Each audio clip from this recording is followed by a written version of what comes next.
Assalamualaikum warahmatullahi wabarakatuh.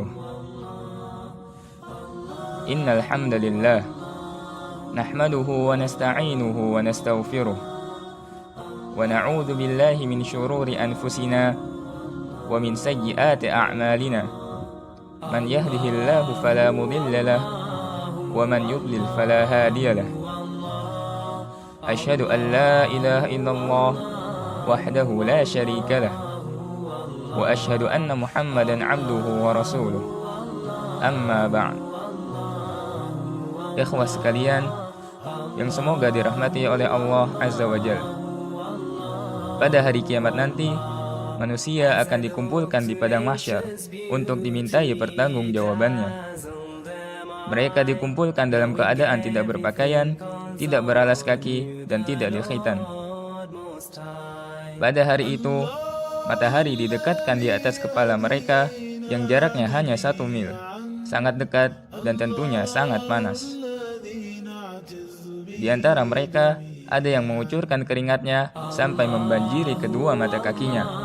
Ada pula yang sampai kedua lututnya, pinggangnya, bahkan ada yang tenggelam karena keringatnya sendiri.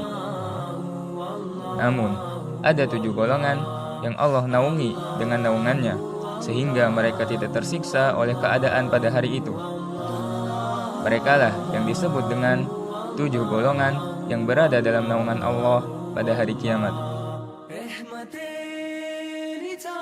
Sebagaimana pada hadis sahih yang diriwayatkan oleh Abu Hurairah radhiyallahu anhu, bahwasannya Rasulullah sallallahu alaihi wasallam bersabda, ada 7 golongan yang mendapat naungan Allah pada hari yang tidak ada naungan kecuali naungannya. Mari kita bahas satu persatu.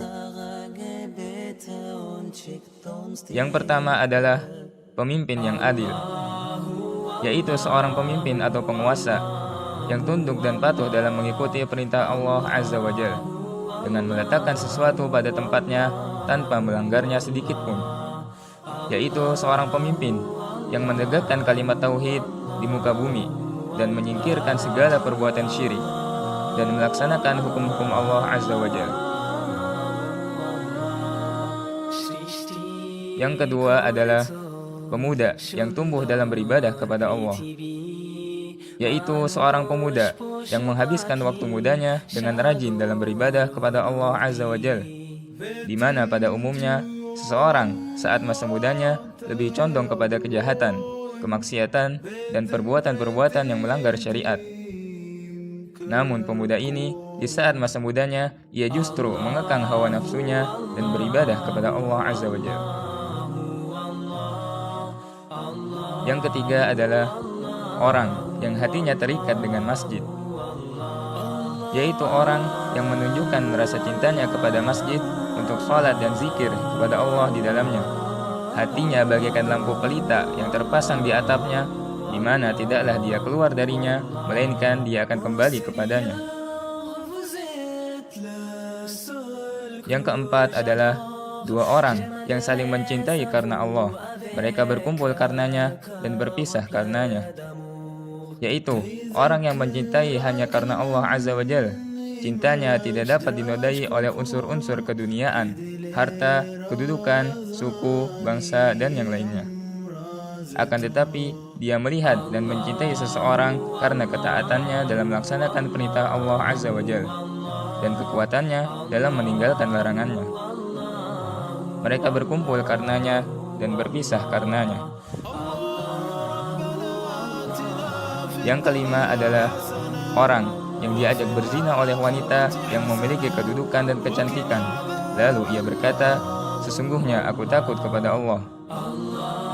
Yaitu orang yang menolak ajakan wanita untuk berzina karena malu dan takut kepada Allah Azza wa Jalla, bukan takut kepada manusia, meskipun wanita tersebut memiliki kedudukan dan kecantikan. Sama halnya dengan wanita yang diajak berzina oleh laki-laki, maka ia menolaknya karena takut kepada Allah.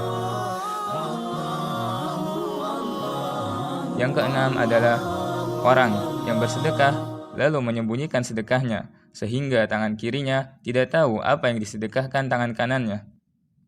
yaitu orang yang menyembunyikan sedekahnya karena ikhlas kepada Allah Azza wa Jalla. Ia tidak ria, tidak ingin sedekahnya dilihat orang lain, dan tidak sum'ah, tidak ingin sedekahnya didengar orang lain. Juga tidak memamerkan sedekahnya di hadapan orang lain. Yang ketujuh adalah orang yang berzikir kepada Allah dalam kesepian hingga meneteskan air matanya, yaitu seseorang yang mengingat Allah atau berzikir kepadanya. Ia berzikir dengan hati dan lisannya dalam keadaan sepi, lalu ia pun meneteskan kedua air matanya. Ikhwas sekalian yang semoga dirahmati oleh Allah Azza wa Jalla. Semoga Allah menjadikan kita salah satu dari hambanya yang dinaungi oleh naungannya pada hari kiamat kelak nanti. Demikianlah nasihat singkat dari saya. Jangan lupa untuk subscribe, like, share video ini. Semoga bisa bermanfaat bagi orang lain. Akhirul kalam, wabillahi taufiq wal hidayah. Wassalamualaikum warahmatullahi wabarakatuh.